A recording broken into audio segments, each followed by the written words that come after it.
Hey guys, how y'all doing today? My name is Franchise Fanatic, and welcome back to the channel. And today, if you guys, it's a different type of video. I'm kind of making I guess a rant, aka like hey, listen to me, TT Games type of video. Remember those? Remember when Lego Star Wars was coming out, and I was like, hey, your marketing sucks, do better.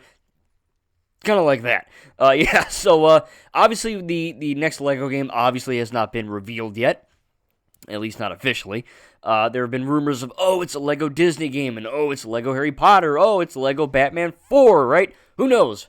I'm assuming we're going to get some kind of news relatively soon here. It's been over 3 years, I believe, since Lego Star Wars The Skywalker Saga dropped, which, obviously I've had my issue with sky flickering and all that, and as have other people. It's not just me, but it definitely, it is a masterpiece of a game. Like, let's not beat around the bush here. It's a great game. But at the same time, people are asking questions. Hey, what's going to be the next one? What is this? What's going on? Obviously, we don't really have a whole lot of details yet. There's rumors and hearsay and whatnot. But, I kind of wanted to make this video not only to give my perspective of what I think the next Lego game is going to be, but also how they should go about doing it, right? So, obviously, Lego Harry Potter would make probably the most sense. I guess, reorganizing those movies into a Skywalker Saga-esque format. Obviously getting, the hype around for the new Harry Potter TV show coming out on HBO or Max or whatever it's called, which I'm probably not watching. I never know. I have no clue. But, it is definitely going to be something to look out for. No promises it's going to be incredible, but it's probably going to be popular, right? I mean, it's Harry Potter, so I think they'd want to kind of capitalize on that. I could also see a Lego Indiana Jones 3 with Dial of Destiny being added. Obviously get voice actors and whatnot to kind of, fill the roles in instead of the murmuring and the grunts and whatnot. Add a massive open world. That would be freaking awesome, right? Lego Batman 4, probably the one that makes the most sense for a lot of people, right? It's been, the last Lego DC game we got was back in 2018, so, it's been a hot minute there, so that could work as well. But I think for me, what I personally want is a Lego Ninjago game. I was actually talking to a friend about this, and he was like, oh, hey, what would you do with this Ninjago game? And obviously I won't get into heavy spoilers, but I think we and him were talking, and it's like, oh, wouldn't that be cool if they did this? Wouldn't it be cool if they did that? Wouldn't it be cool if they did this or whatever? So I feel like with these Lego games, they've done this in the past, right? Like think of Lego Marvel, where Arthur Parsons goes to Comic-Con or whatever. It's like, oh hey, I'm Arthur Parsons. What do you want in the game? And they're like, Gambit or Deadpool or Spider Ham or whatever, stupid crap. Howard the Duck, right? And he's like, okay, cool, bruv. And then they add it, right?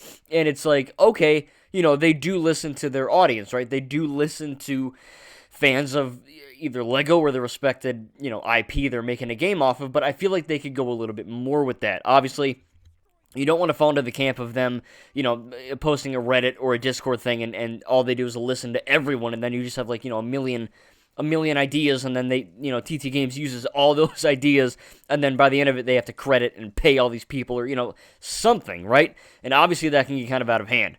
But, I'm thinking if they were to make a game like, a Lego Ninjago game, right? Like, we have these crazy ideas. Oh, have Garmadon have, like, Christopher from Season 15, right? Like, the little plant. Have him, like, put him into grates. Or, you're playing as Garmadon and you hold Y or triangle and he switches to Oni form. Or, you play through the first 15 seasons, or at least the first 10, because the first Ninjago show has 15 seasons, and the second show, Dragon's Rising, is getting a fourth next year, but, they can do so much with that, right? Like, I don't know, 4 or 5 levels a season. I don't know, you could have the ninja running away from the Great Devourer in the Destiny's Bounty, or you could have Lloyd, a boss fight with Garmadon in Season 8, or Snake Jaguar's bike scene, or, there's genuinely, there is an infinite amount of stuff, cool stuff, that you could put into a Ninjago game, right? And obviously we got the Lego Ninjago movie video game based off the Lego Ninjago movie, which I love that movie, and the game's good. It's not my favorite, it's good enough. But I'm playing that, and specifically like the Lego Dimensions, Ninjago stuff. Which, by the way, all I need is a Lego Dimensions remaster, 60 FPS, no effing toys needed. I swear to God, they'll make $1 billion, okay? easy. It's they're printing money and they're not doing it. I don't get it. So yeah, I mean they could do that. I know it's a rights thing, but still, the concept is a no-brainer. But yeah, I mean making this Ninjago game, like again, there's so many incredible ideas. I mean, the Tournament of Elements. You could have Nia using water to like kill or harm ghosts or again, it's incredible the amount of content you can make, right? An open world Ninjago City with Jamanakai Village and the Underworld and, all these Chen's Tournament. I mean, there's so many places you could go and so many things you could do. You can get the voice actors back from the show or just, straight up rip dialogue from the show or, whatever. But it would be incredible. And there's so many ideas that not only I have, but, other people have as well for a Ninjago game, right? I mean, this Ninjago is not just a little, it's kind of a niche, baby show. Like, no, like, it's a straight up epic animated saga, right? Like, this is not like the little baby, the little tiny Lego show that, 4 people heard of. This is I don't want to say it's a multi-billion-dollar thing. I mean, I guess it is because it's Lego. But this is a franchise that, while not as popular as obviously Star Wars, Marvel, DC, whatever, it still is stupidly popular, right? This is not some, like I said, niche thing where 2 people know about it. Ninjago's a big deal. And if they were to make a game on that and actually do it right and take, our feedback, it would sell like crazy. You know what I mean? Like, it would genuinely pop off and they would probably make maybe a little less money than, say, Lego Star Wars, because obviously it's Lego freaking Star Wars. But Ninjago would still make a lot of money. Obviously, you can say the same with Lego City Undercover 2, Lego Batman 4, whatever, right? But the point is that whatever their next game is, they obviously need to do a little bit more, listening to what the fans want. And they did that, and they do that, right? It's not like they don't listen to us. But I feel like we have some good ideas, and I think, with games in general, right? You look at Ubisoft, you look at Rockstar even, whoever. Any game company could benefit from this, right? Listening to fans and actually going, hey, what would you like to see? Again, I had that idea where, I don't know, Master Griffin Turner, right, from Season 4. He's the Elemental Master of Speed, right? Have time trials in the city. Okay, that's a good idea. Check. Have, I don't know, like I said, a racing mode with Snake Jaguar in Season 8. Okay, check, right? Have, I don't know, puzzles where you have to do the tornado of creation to like build shit, right? Like in Lego The Incredibles. Okay, check. There are so many ideas that not all these devs can think of, and I think them actively listening, not just adding a character, but adding specific moments or levels or details would make these games even better. And the Lego games are already incredible, right? Like, they're really freaking good. But I think if they did listen to, and again, this isn't just a Lego game thing, this is an every game thing, but if they listen to us more and actually, applied feedback, right? I mean, there's still little glitches in Skyrim or, GTA Defective Edition, right? Or Cyberpunk, or hell, even Lego Star Wars The Skywalker Saga, right? They still didn't fix the sky flicker, and guess what? They never will. Either they just can't use the engine, they're too lazy, too stupid, whatever the issue is, there are glitches and things and features that we want fixed, and sometimes they're not, right? They're just left on the cutting room floor, and we're left to go, okay, well, I guess we got to deal with this now, right? Unless you're on Steam or PC or something, and you can, download a mod that some random Russian dude in his basement made at 2 in the morning, right? I mean, like, that works too. But for most console people, you don't got mods, right? Like, you don't have an option for that. So it's kind of, we're in this situation where, the devs are obviously, we depend on them for making a product that actually works, which all the games I mentioned, they all run and work, right? Like, it's not like you got totally gypped, but at the same time, I'm like, okay, there's these little things you could add, these little things you could do, or, even with the marketing, right?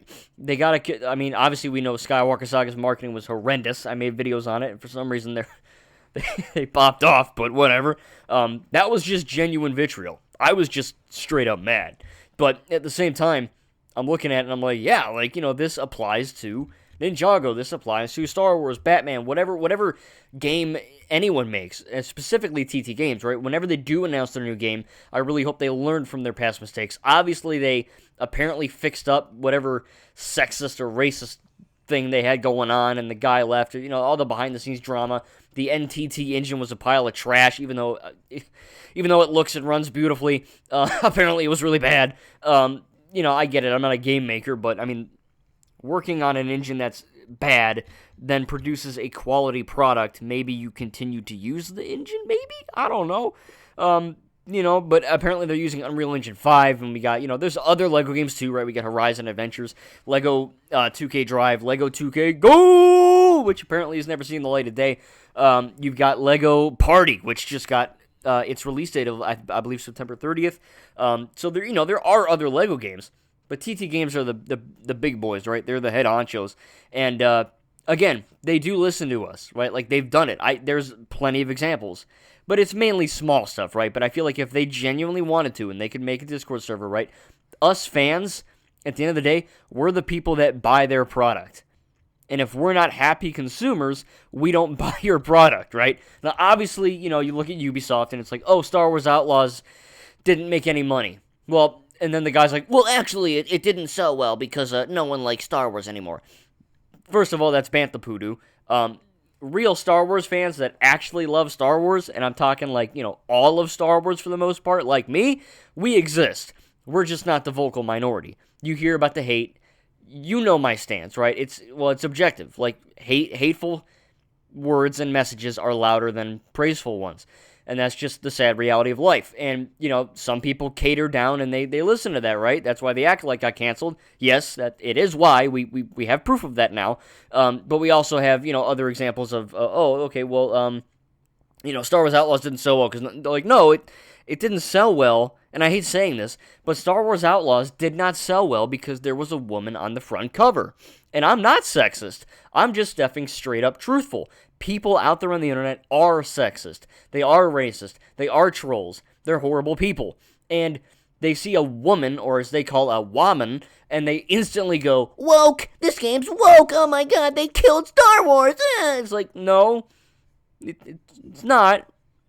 It's really not. I promise. I bought Star Wars Outlaws. I beat the whole game. I beat all of the DLC. I don't think there was a single woke thing in there. I know people freaked out about the K-Vest looking like a burnt crispy Barbie doll, but again, if you actually do your research, that was a cutscene taken out of context with a glitch that they did fix. So, people are stupid. They don't like to think. Critical thinking skills are down the drain. Media literacy is at an all-time low. And people just don't have brains to think for themselves anymore, which is a bad and sad reality. Avatar Frontiers of Pandora. Again, really good game. I have it. I own it. I didn't beat it yet, but I have it. It's fun, right? Like, it's a really, really good game. Like, it's not, oh, it's got screen tearing up the butt, or, oh, it runs like trash, or, oh, it's, whatever. Like, no, I have it on my Series X. I am playing on 30 FPS mode, but I have the motion blur disabled, and I have the FOV cranked up. Runs, looks beautiful. It's genuinely one of the best looking games I've ever played. And it's I'm not going to say it's a masterpiece, but it's a well-made game. And I love Avatar, right? I'm not the biggest fan, but, I went to Pandora and Disney World and Animal Kingdom. I watched the two movies. I'm excited for Fire and Ash. And it's just, it's a good game. And no one bought it. Like, even Assassin's Creed Shadows, which I'll admit I really want to love. I really, really want to love that game. I bought it. I have like 30 hours in it. I played a good chunk of the game. But every patch that they release, they break the game more. 30 FPS looks like trash because of the motion blur. Even the per object, it just looks bad to me. So I'm like, all right, I'll try the 60 FPS mode. Runs like dong cheeks. Literally. It is one of the worst stuttering games I've ever played in my life. All they have to do, again, is listen to the fans instead of pumping out new content. We have the story DLC. Oh my god, it's $30. Buy it! Instead of doing that first, maybe they should make the game run correctly. Then once the game is actually sound and playable and good, then we can pay for your DLC, right? Again, I don't understand that mentality. And it's weird, right? Because like Star Wars Outlaws, Avatar Frontiers of Pandora, those games specific, like those two, they run amazingly. And they look great. So it's like, how? How? It's weird. So again, all they gotta do is just patch up Shadows and I'll be playing it all day, every day. Shadows was actually running so bad, I switched to Ghost of Tsushima, which in my mind is my Assassin's Creed game in Japan, because it's just infinitely better. That's not to say I hate Shadows. I really love it. I want to love it. I just can't. Like, I love playing it and it's fun, but then as soon as I pan the camera to look around at the gorgeous world they created, the screen stutters like crazy and it just drinks me out of it and it looks like trash. It's just, I don't understand. Starfield, same thing. I want to love Starfield, literally. I want a good space game. And they'll be like, oh, No Man's Sky. Yeah, guess what? No Man's Sky runs like shit too. Okay? Like every time No Man's Sky and Starfield get a patch, right? On Twitter, I see it. I install it like a gullible idiot thinking, oh, maybe it's fixed, right? Maybe they didn't break my product. Nope, they broke it. Still runs like trash. Starfield runs horribly. It's always, it's stuttering and FPS drops up the wazoo. And then you get No Man's Sky. Same thing. Try to look around, stutters. Every time there's a grass or a tree, it drops like 10 FPS. And it's not my console. It's the games. Okay, there are plenty of games I own for Series X and PS5 that run butter smooth 30 or 60 without any kind of problem. So it's the devs. It's not me. And it really is a shame, right? Because I want to love these games, but they just don't work right half the time. It's like, why, why are you making more content? Fix the thing you already did. And same with, the Lego games. I hope they learn that lesson from Skywalker Saga with the marketing, right? Like, don't make these same mistakes. Please, for God's sake, They're actually lucky Lego Star Wars sold that well because they barely marketed it. And when they did, it was half-assed, so it's kind of weird. But at the same time, I did warn you, it's going to be a little mini rant. I'm just passionate about games. Again, I have this metaphor all the time, but again, it's like buying a car. You spend how much money on a car, and then they're like, oh yeah, the steering wheel doesn't work. We'll fix it later, maybe. Or you buy a new TV, and they're like, yeah, well, the buttons don't really work on it, so you got to kind of punch it for it to work. It's like, what? Who would pay for that? No one would pay for a busted TV for full price. So why are gamers spending $70, $80 on these games, and then they don't work? And then the devs are like, oh, sorry, we'll fix it in 2 years. It's like, no, how about you fix it before you drop it? And again, I know, there's legality stuff, and there's, I'm not a game dev, but it just, to me, it seems like common sense. Release your game, release your product when it works. Again, 1 or 2 FPS drops, a little stutter here and there, that's fine. It doesn't have to be, I'm not some kind of weird snob, but at the same time, if your game is stuttering like crazy all the time after 17, 18, whatever patches, and it's always dropping in frames no matter what console or what mode you have it on, it's just not a good game. And that's the problem, right? Again, I want to love No Man's Sky and Starfield and GTA Defective Edition and Assassin's Creed Shadows. They just don't work. And that's the bad thing, right? And I get it. Oh, if you have it on Steam, you download 100,000 mods and it works perfectly. Yeah, but, on my Series X and PS5, I don't have that luxury, so I have to rely on them to fix it. And then when they don't, it feels like you got ripped off. But, I mean, hey, Assassin's Creed Odyssey, same thing. Stutters. Runs like trash. And I even let Ubisoft know, and they were like, oh yeah, we'll look into it. I doubt it's going to get fixed, but, whatever. So, my Assassin's Creed Odyssey now is Immortals Phoenix Rising. My Assassin's Creed Shadows is Ghost of Tsushima. It's just, I'm at that point where I'm like, all right, well, this thing doesn't work, so I guess I'll play this one instead. And then I'm like, oh. Now, obviously, I would still play Ghost of Tsushima and Immortals Phoenix Rising regardless, because they're exceptional games, and they actually work right, but it's like, okay, maybe do better next time, before you drop your $80 to $120 game, depending on what version you get, that's why I'm a little nervous for Borderlands 4, right?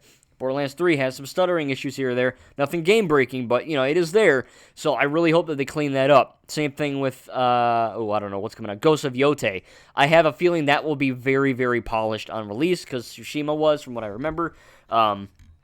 It's just a really odd world we live in with these games, right? Some of them work perfectly from the same people. Star Wars Outlaws ran great for me literally day one. It's one of my favorite games ever. It is probably the second, if not first, best Star Wars game ever. It's genuinely incredible. If you're a fan of Star Wars and you're not one of those weird people that hates women for some reason, please buy it. It's incredible. But you have that issue where it's okay, I'm kind of nervous now to buy games. I don't even pre-order. Because I'm like, oh, well, I'm probably going to get burned again. I don't know. I'm kind of jaded at this point. That's why some of these old games are better, right? At least they worked. But yeah, no, I mean, at the end of the day, to wrap up, just make games better, make them good, market them well, and listen to fans, right? Same thing with, like I started with the Lego games, right? There's so many ideas I have for a Lego Ninjago game, or Lego Batman, or Lego Tintin, or Lego Indiana Jones 3, whatever, Lego Pirates 2, right? With the fifth film. and you get massive open world, and you go to Port Royale, and you go to, Isla de Cruz or whatever it's called, right? Like, there's so many ideas that we fans have that I feel like they're not listening to. Like, Lego City Undercover 2 would print money. Lego City Undercover 60 FPS patch. Guess what? That would be great. Lego Dimensions 60 FPS without any toys needed. Oh my god, I'd spend $70 for that, right? You know how much content is in Lego Dimensions? That would be crazy. Now, I know that would kind of piss off the people like myself who bought all the toys, but, to be practical, Toys to Life is dead, and it just would make, it'd be a lot better, let's just say, for sure. But, again, like I said, make sure your games run well, listen to your fans, market them well, and you should have a good success, right? And I know there's some games that, again, look great and do well. Avatar, Star Wars Outlaws, right? They just don't make any money. And it's just, that's how the beast is, right? Like, I think my channel's pretty great, right? Like, the edits I make, they take me sometimes 3 days. And they're, in my opinion, they're incredible. They're exceptionally well made. I'm not just saying that because I make them. Like, when I watch them, I'm like, oh, this is good. And then I'm like, oh, wait, this is mine. And, I'm not even close to 2,000 subs, which, again, I'm grateful for all you guys. I'm just saying, like, I deserve more subs. There are people that make, really good music, and they're little indie bands, right? Like, people like Dead Eyes versus me, right? It's just that's just how life works, It doesn't really matter how good you are at something sometimes, because no one will see you regardless, right? I can do 50-some voices. Look at me. I'm glad I'm going to be a teacher, and I can use that when I'm teaching, but it's like, all right, like, I kind of wanted to be the next Shaggy, or the next Batman and Joker and Kermit and Kylo Ren and whatever, but, no one knows about me. And don't worry, I've tried. I'm going to make a video here soon doing my impressions. Maybe that'll pop off. I don't know. But yeah, but that's my point, right? Like, you can be really good at something. You can do really, really good, and no one cares. And sometimes you make a really bad product, and then everyone cares, right? So it's really weird. But again, I'll wrap it up here. Let me know in the comments what you think about the next LEGO game. What do you think it's going to be? And do you agree with me? Do you think that developers should listen to their fans more for not only little tweaks, but also, like, massive features and all that? Or do you think that can get, too crazy and too out of hand? Anyway, let's talk down below in the comments. And TT Games, whatever your next game is, please be good. It should be, but please be good. Anyway, hope you guys enjoy. Fix Assassin's Creed Shadows. See you guys in the next video. Peace.